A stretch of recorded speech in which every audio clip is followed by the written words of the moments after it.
출애굽기 10장 24절에서 26절 말씀 중심으로 하나님의 말씀을 함께 듣겠습니다. 하나님께서 모세를 통하여 바로에게 한 경고와 또 하나님께 예배하라고 명하신 그 일에 대해서 바로가 4번이나 반대하며 이스라엘 백성들을 보내지 않으려고 하였습니다. 이 부분에 대해서 우리가 3번 정도 하나님 말씀을 들었고 오늘 마무리하면서 함께 하나님의 뜻을 알고 마음에 깊이 새기며 믿음의 삶을 복되게 살아갈 수 있기를 원합니다. 첫 번째 반대가 무엇이었지요? 애굽 땅에서 예배를 드리라라고 하였고, 두 번째는 애굽 가까이 너무 멀리 가지 말라라고 하였습니다. 그리고 세 번째는 우리의 가장 귀한 자녀들, 너희 어린 것들을 애굽에 남겨두고 남정만 가서 너희 하나님께 예배드려라라고 바로가 반대하여서 이스라엘 백성들을 보내지 않으려고 하였습니다. 이 부분의 유혹과 반대의 배후에는 악한 사단이 있음을 우리는 말씀을 통해서 함께 들었습니다. 그리고 오늘 마지막으로 제목처럼 한 마리도 남길 수 없으니 모세가 바로에게 한 말입니다. 메뚜기로 하나님께서 이스라엘의 예배를 방해한 바로를 향하여 심판하시겠다라고 경고를 하였으나 바로는 이스라엘의 어린 자녀만 애굽에 남겨주고 남정만 가서 예배드리라 하며 모세와 아론을 쫓아냈습니다. 그가 한 말은 하나님을 대항하는 말이었습니다. 하나님의 경고를 바로 알고 돌이켜 순종하면 살 수가 있어요. 하나님의 때에 순종하는 것이 최선이고 하나님의 말씀을 듣는 것이 사는 길입니다. 우리가 저번 주에 말씀을 중간에 나눈 것처럼 믿음의 부모와 자녀도 하나님의 말씀에 순종해야 됩니다. 특별히 자녀의 신앙이 하나님 앞에 중대함을 알고 사랑하는 부모님들은 자녀를 위하여 항상 마음에 두며 기도하며 믿음의 길로 인도해야 된다는 것을 함께 나눴습니다. 또한 사랑받는 자녀도 그렇지요. 부모님을 진실로 존경하며 부모님께 주 안에서 순종해야 됩니다. 하나님의 말씀으로 순종해야 되고 명하신 말씀 따라 마음으로 받아서 그 말씀을 양식 삼아 이해하고 깨달아서 그 말씀을 몸으로 순종하며 살아가야 됩니다. 이것이 이 땅에서 이곳에서 하나님께 복받는 귀한 일입니다. 내 아버지와 어머니를 공경하라. 이것이 약속 있는 첫 계명이니 이는 내가 잘되고 땅에서 장수하리라. 위로부터 오는 은혜 가운데에 하나님의 약속 안에서 복받아 이 땅에서 잘되고 장수하는 것은 참으로 복된 일인데 이 은혜가 여기 앉아있는 여러분과 또 가정에서 예배드리는 믿음의 가족들 대대로 이어지기를 주님의 이름으로 축복합니다. 오늘의 말씀은 바로가 깊이 알아야 하고 이스라엘 백성들이 마음에 새겨야 하는 것입니다. 모든 것의 주인은 살아계신 하나님이시다라는 것입니다. 모세는 분명히 메뚜기의 심판에 대하여 바로에게 경고를 하였지요. 그러나 바로가 듣지 않고 교만하고 강팍한 마음으로 하나님께 불순종했고 하나님의 종을 쫓아냈습니다. 모세를 쫓아낸 것이지요. 모세를 쫓아냈다는 것은 하나님께 대항한 것이지요. 하나님은 이 사실로 인해서 심판하시겠다라고 작정하십니다. 모세를 부르십니다. 그리고 모세에게 명하십니다. 내 손을 애굽 땅에 들어 메뚜기로 온 애굽 땅에 올라와서 우박에 상하지 아니한 밭의 모든 채소를 먹게 하라. 명하신 그 말씀을 따라 모세가 애굽 땅 위에 그 지팡이를 들었습니다.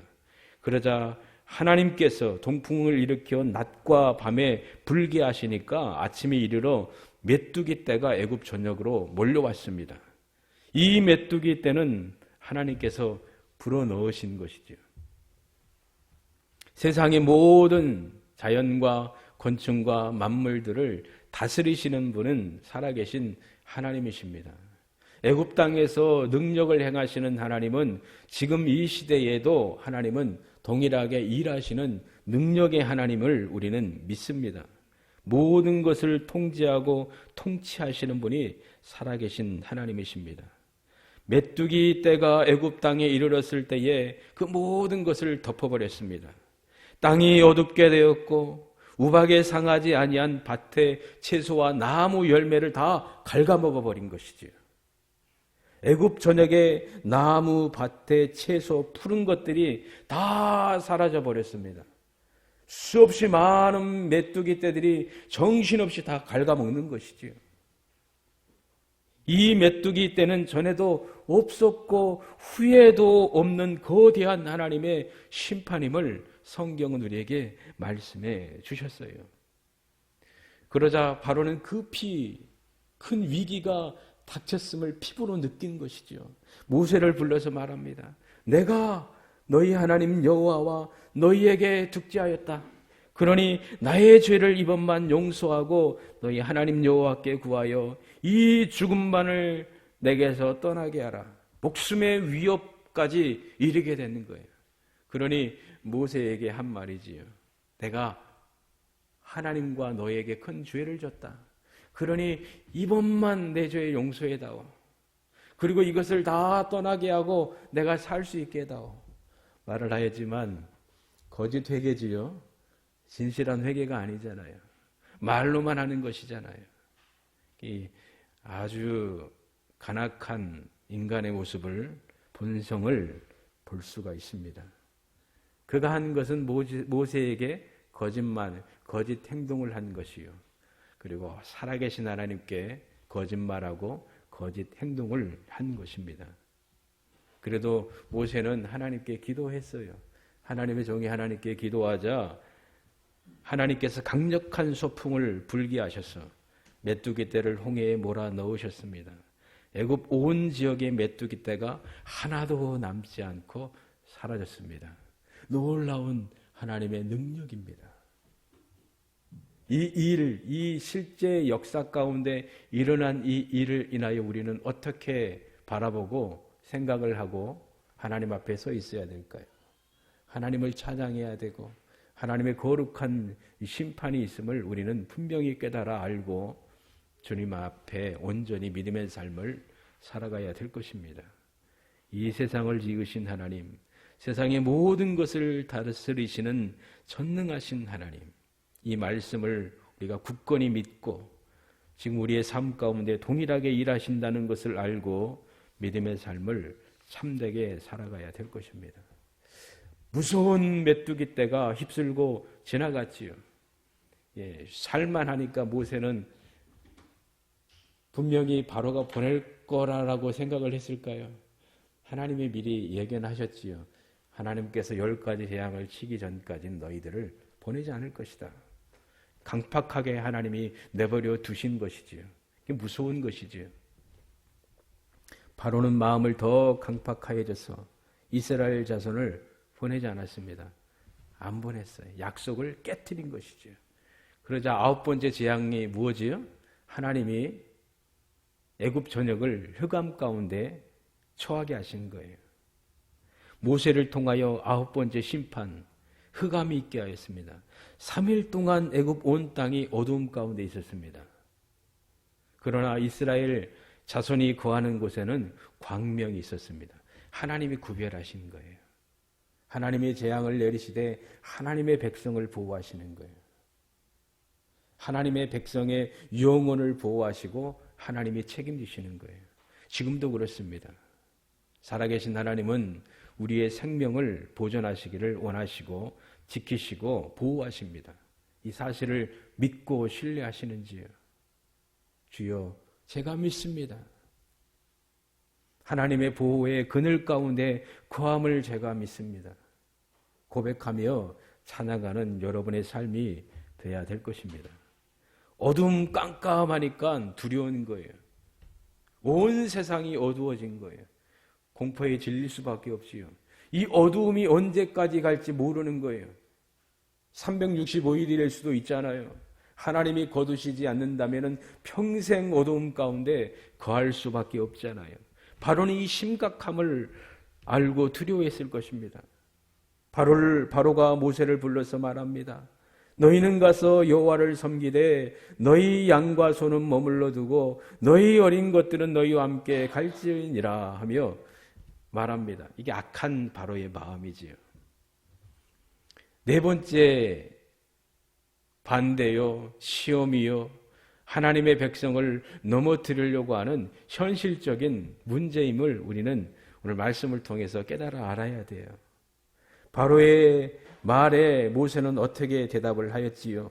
왕이라도 우리 하나님 여호와께 드릴 희생과 번제를 우리에게 주어야 하겠고, 왕 것도 달라. 우리 하나님께 예배하겠다.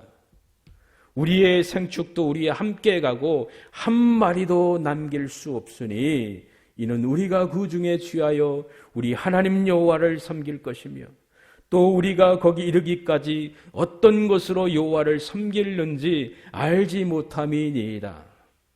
우리 하나님 여호와를 섬길 것임이며 이것이 하나님께서 모세에게 명하신 것이요 바로에게 명하신 것입니다. 이것은 참으로 이스라엘 백성이 지킬 중대한 평생의 말씀입니다. 동일하게 저와 여러분의 삶도 그렇습니다. 우리 하나님 여호와를 섬기는 것이 우리의 삶의 본분입니다. 우리 모든 삶이 하나님을 섬기는 삶이에요. 안식일날, 주일날 우리가 하나님께 예배하는 것, 하나님의 명하신 그 말씀을 따라 우리가 행하고 있는 것이에요. 악한 사단은 얼마나 위험한 시험으로 하나님의 백성들을 공격하고 있는지 우리가 말씀을 통해서 분명히 들었습니다. 애굽이라는 곳에 가둬두려고 하였어요. 그러나 실패했지요. 그러자 악한 자는 그 땅 가까운 곳에 붙들어 두려고 하였습니다. 그리고 또한 어린 자녀를 그 땅에 잡아 두려고 하였습니다. 이것도 실패하자 이 악한 자는 하나님을 예배하는 귀한 것을 막고 하나님께서 원하시는 예배를 제한하려고 하였습니다. 하나님을 섬길 수 있는 귀한 재료, 재물들을 애굽 땅에 묶어두려고 한 것이 악한 자의 행동입니다. 어떻게 해서라도 하나님께 예배하는 것, 제사하는 것을 망치려고 하였습니다.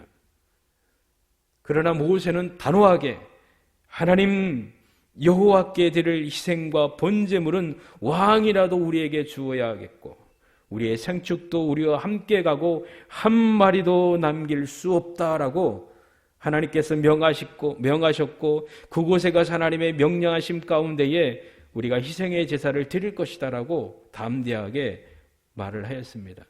무엇으로 하나님께 제사할지 우리는 알지 못한다. 그곳에 가야지만 하나님이 명하신 그곳에 가야지만 그곳에서 우리가 하나님께 예배해야 되고 하나님의 뜻 가운데에 하나님의 명하심 가운데 우리는 예배할 것이다 라는 그 마음이 이 말씀 가운데에 들어가 있습니다. 이 귀한 신앙은 저와 여러분에게 절대적으로 중요합니다. 한 마리도 남길 수 없다. 하나님께 드리는 희생의 제사는 구별하여 드리는 것이지요. 모든 것이 하나님의 것임을 인정해서 구별하여 하나님께 올려드리는 것이 바로 이 귀한 제사입니다. 이 신앙이 저와 여러분에게 참으로 중대합니다. 우리가 하나님께 주일에 예배하는 것은 일주일의 모든 시간이 하나님의 것임을 인정하는 것입니다. 365일 하나님의 것입니다. 우리의 몸도 하나님의 것이요, 우리의 시간도 하나님의 것이요, 우리의 재물도 수고의 땀의 열매 모든 것도 하나님의 손길 가운데 있습니다. 그것을 인정하며 구별하여 하나님 앞에 시간을 내어서 하나님의 거룩한 뜻 가운데 그 시간 안에 장소에 구별하여 하나님께 예배하는 것이요, 우리가 마음을 모아 귀한 것을 드리는 것입니다. 이 귀한 것 잊어버리지 않아야 될 것입니다. 한 마리도 남길 수 없다. 하나님의 모든 권한 안에 있음을 알고 하나님의 소유권 안에 있음을 인정하며 구별하는 것입니다. 이 사실 위에 예수 그리스도의 십자가와 부활의 근거에서 하나님께 감사하며 기쁨으로 드리는 것입니다. 예수님께서 이런 말씀을 하셨지요. 오직 너희를 위하여 보물을 어디에 쌓아두라? 하늘에 쌓아두라. 그리고 마태복음 6장 21절에 이어서 내 보물이 있는 곳에 내 마음도 있느니라. 소유는 정말 참으로 중요하지요. 그러나 그 모든 것의 소유권은 내가 아닌 하나님이시다. 이것을 알고 믿음의 행동을 보이는 것은 성도의 합당한 신앙입니다. 사단은 말합니다. 네가 참으로 하나님께 예배하며 하나님께 예배드리기를 원하냐? 그러면 네 자신을 하나님께 드려라. 마음만 드리면 된다. 그러나 그를 섬기는 일에 네 소유는 하나님께 드릴 이유가 있느냐? 네 마음대로 해라. 사단이지요. 바로이지요. 너희는 가서 여호와를 섬기되 너희 양과 소는 머물러 두고 너희 어린 것은 너희와 함께 갈지니라. 이것은 위험한 유혹이요 시험입니다. 우리의 피부에 와닿는 것이지요. 소유를 싫어하는 분이 있어요? 좋아하지요. 집이든 건물이든 이게 보이는 것, 보이지 않는 소유권, 이게 내 거다라고 세상은 말합니다. 가장 달콤한 유혹이지요. 다 네 거야. 네 거야. 네가 주인이야.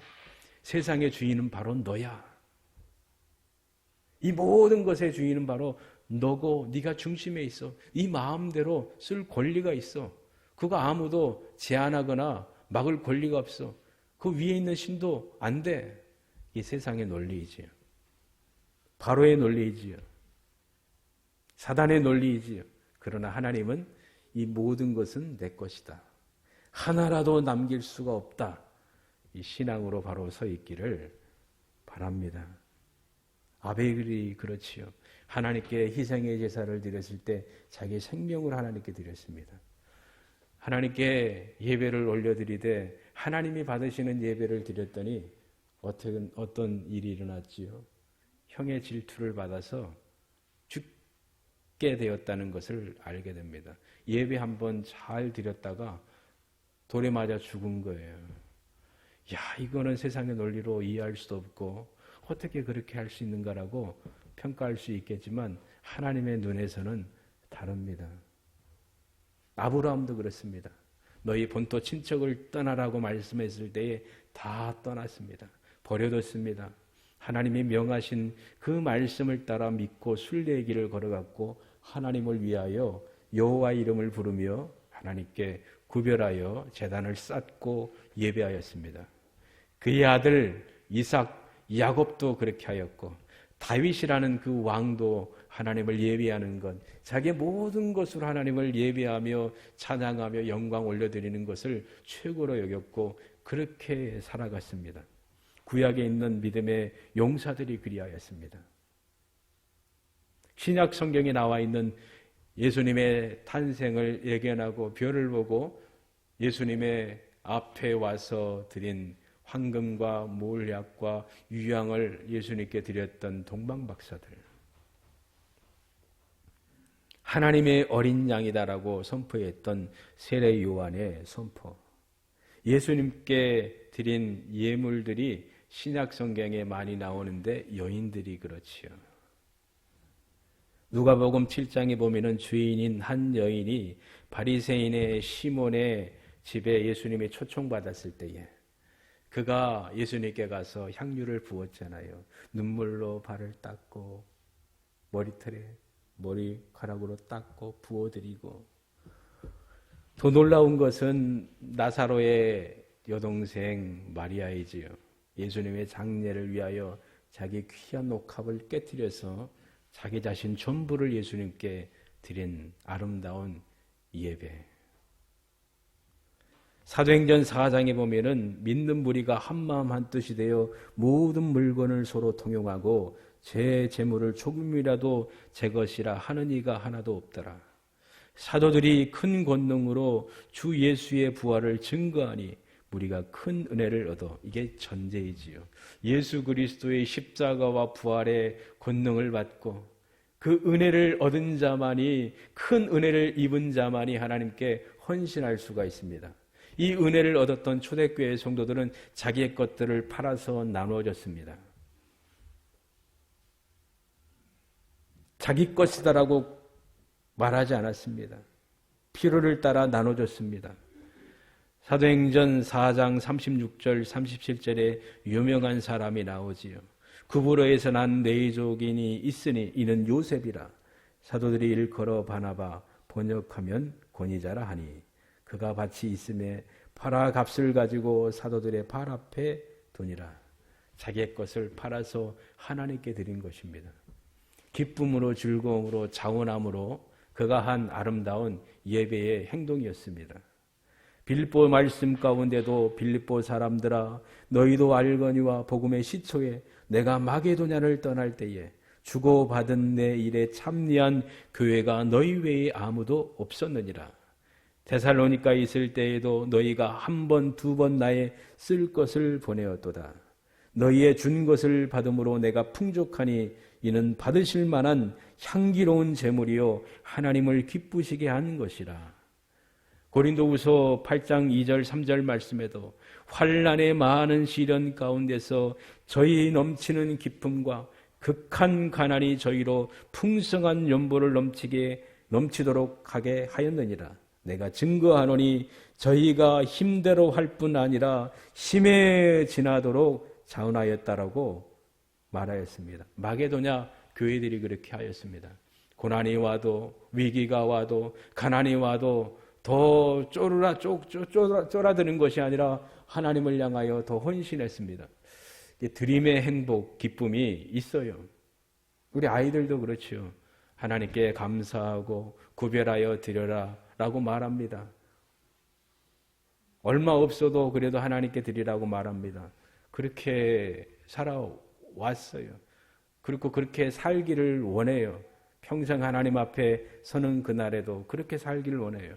그랬더니 하나님이 놀랍게 채워주시는 거예요. 하나님이 채워주시고 공급해 주시는 것을 직접 체험하니 본인들도 깜짝 놀라고 부모인 우리도 놀라지요. 돈을 사랑함이 일만하게 뿌리라라고 말씀하였습니다. 돈 싫어하는 사람 한 사람도 없지요. 돈 벌어야 되고 그렇게 모아야 되고 써야 됩니다. 선하게 쓰면 아름다운 일이지요.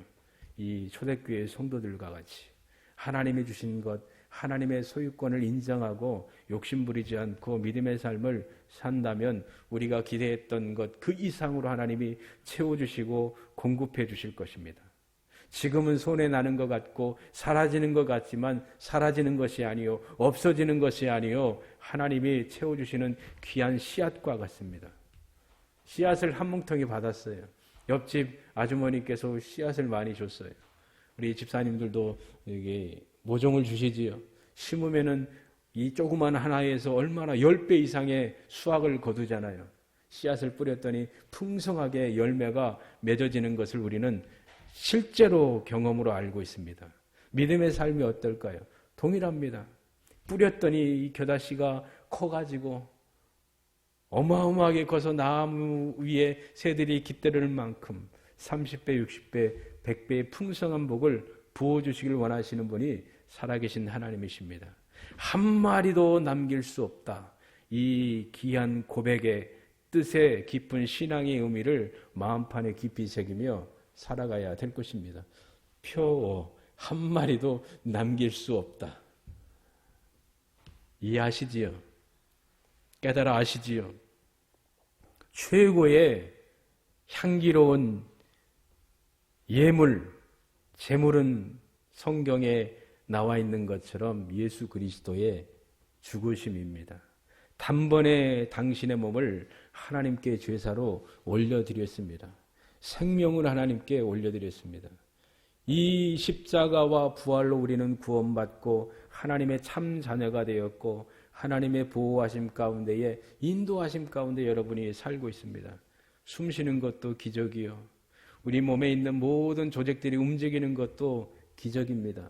근데 그것 하나하나까지 살피시는 분이 하나님 아버지십니다.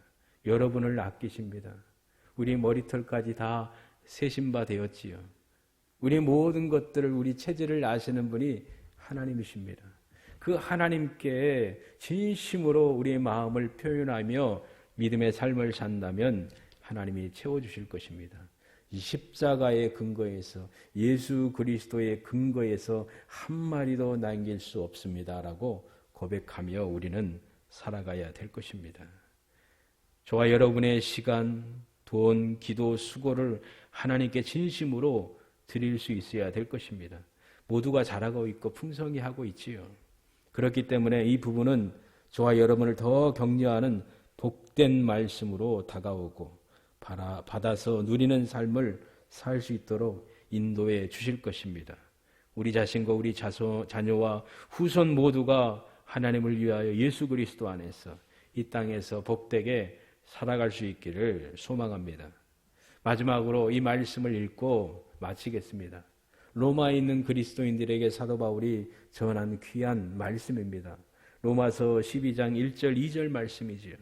그러므로 형제들아, 내가 하나님의 모든 자비하심으로 너희를 권하노니 너희 몸을 하나님이 기뻐하시는 거룩한 산제사로 드리라. 이는 너희의 드릴 영적 예배니라. 너희는 이 세대를 본받지 말고 마음을 새롭게 함으로 변화를 받아 하나님의 선하시고 기뻐하시고 온전하신 뜻이 무엇인지 분별하도록 하라. 아멘.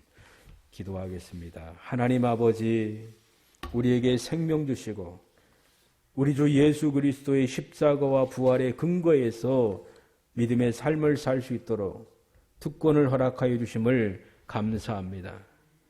어떤 유혹과 시험 앞에서도 당당하게 하나님이 말씀하신 그 말씀으로 맞서며 믿음의 행함을 보여주는 삶이 되게 하여 주시옵소서. 애굽 땅이 아니라, 애굽 가까이가 아니라 나눠져 있는 분열된 자녀만 놓고 부모만 가는 것이 아니라, 또한 재물 놔두고 몸만 가는 것이 아니라 모든 것을 남길 수 없음을 기억하며 한 마리도 남길 수 없으니라고 고백했던, 선포했던 모세와 같이 이런 믿음의 삶을 우리가 온전히 살아갈 수 있도록 주님 은혜를 부어주시길 원합니다. 하나님이 기뻐하시는 아름다운 거룩한 산제사를 드리는 저희들 되게 하여 주시고, 하나님이 받으시는 영적 예배의 삶을 아름답게 살게 하여 주시고, 이 세대의 사상과 유혹과 또 많은 것들에 넘어가지 않고 그것을 본받지 않고 오직 성령의 인도하심 가운데에 진리 가운데 우리 마음이 더욱더 새롭게 함으로 변화를 받아서 하나님이 원하시고 뜻하신 그 선하고 기뻐하시고 온전한 뜻이 무엇인지 깨달아 알고 분별하며 붙들고 믿음의 최후 승리를 얻는 삶이 될 수 있도록 주님 은혜 내려 주시옵소서. 감사와 찬송을 올려드리며 예수님의 이름으로 기도합니다. 아멘.